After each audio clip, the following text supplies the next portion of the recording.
कहीं जो हम खा रहे हैं उसके अंदर जहर की मिलावट कुछ ज्यादा हो रही है। कि हम गर्मी के टाइम में जब पानी देते हैं तो हमारे पूरे खेत है जो सफेद हो जाते हैं। क्या ऐसी वजह है जिसकी वजह से किसान जो है वो जैविक की तरफ कन्वर्ट नहीं हो पा रहा? हमारी भी इच्छा हो रही है कि इसको कुछ चेंज करें। नमस्कार, आप देख रहे हैं जागरूकता अभियान मेरे गांव की मिट्टी।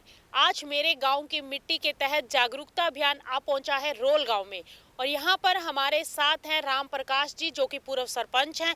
आइए इनसे जानते हैं कि जैविक खेती को लेकर गांव के अंदर किसानों को फिलहाल क्या चैलेंजेस फेस करने पड़ते हैं और क्यों नहीं गांव के किसान जो है वो रासायनिक खेती को छोड़कर जैविक की तरफ आ पा रहे, क्या समस्याएं आ रही हैं, इन सब पर हम बात करेंगे राम प्रकाश जी से। राम प्रकाश जी, आपका स्वागत है मार्केट टाइम्स टीवी पर। धन्यवाद मैडम।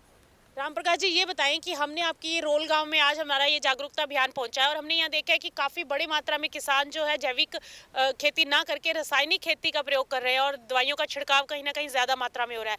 तो क्या ऐसी वजह है जिसकी वजह से किसान जो है वो जैविक की तरफ कन्वर्ट नहीं हो पा रहा?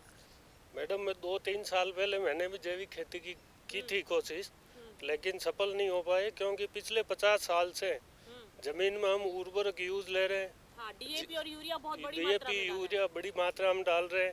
अच्छा, दूसरा गोबर की खाद आसानी से अवेलेबल नहीं हो रही है और महंगी भी पड़ती है। नहीं, देखिए रासायनिक दवाइयाँ जो आप छिड़कते हो उससे महंगी पड़ती है गोबर की खाद।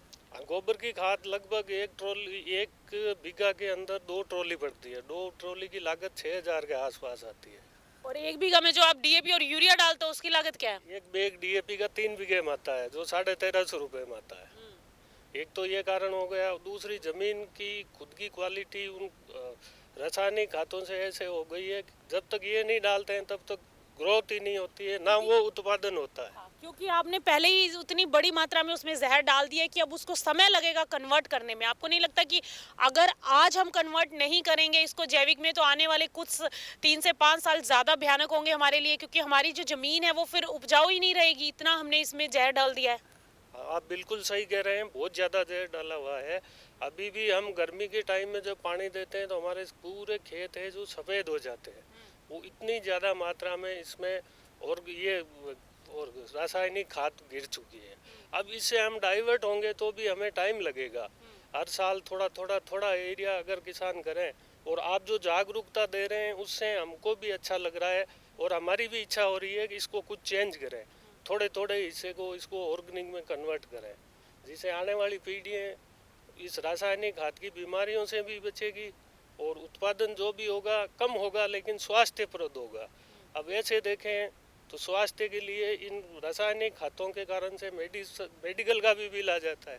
अपन बीमार हो गए। हाँ, कैंसर और शुगर और बीपी की बीमारियां अपने पैर पसार रही हैं जोर शोर से, क्योंकि कहीं ना कहीं जो हम खा रहे हैं उसके अंदर जहर की मिलावट कुछ ज़्यादा हो रही है और ये दवाइयों के छिड़काव की वजह से ही है, जिसकी वजह से हमारा खान पान कहीं ना कहीं खराब होता दिखाई दे रहा है। तो आपको लगता है कि यहाँ पर ये जो एमडीएच ने जागरूकता अभियान शुरू किया है इसका रिजल्ट जो है वो देखने को मिलेगा? हाँ, बिल्कुल देखने का मिलेगा। आज से बरसों पहले एमडीएस ने नागौर क्षेत्र में सबसे पहले कस्तूरी मेथी की खेती महाशय जी ने शुरू कर लाए थे और जो पुरानी तउसे रोड पर फैक्ट्री है उन्होंने ही किसानों को जागरूक किया था और आज सबसे ज़्यादा यहाँ पे इसकी कस्तूरी मेथी की खेती हो रही है। तो उस हिसाब से मैं यही उम्मीद करता हूँ कि एमडीएस ने शुरू से ही सहयोग किया है किसानों का और इस बार भी इनके सहयोग से ऑर्गेनिक खेती की ओर रुख करेंगे। अब बिल्कुल सही कहा आपने कि महाशय जी ने ही यहाँ पर किसानों को काफी सपोर्ट किया है जैविक खेती के लिए और अब उसी कड़ी में ही उनकी धरोहर को कामयाब करते हुए उनके बेटे की तरफ से भी ये पहल की गई है कि यहाँ पर किसानों को जैविक खेती के लिए उत्साहित किया जाए, क्योंकि कहीं ना कहीं रासायनिक खेती के चलते आने वाले समय में भारत की छवि खराब होती दिखाई दे सकती है। ऐसे ही और दिलचस्प खबरों के लिए आप देखते रहिए मार्केट टाइम्स टीवी, क्योंकि मार्केट टाइम्स टीवी पर खबरों का सिलसिला लगातार जारी है। नमस्कार।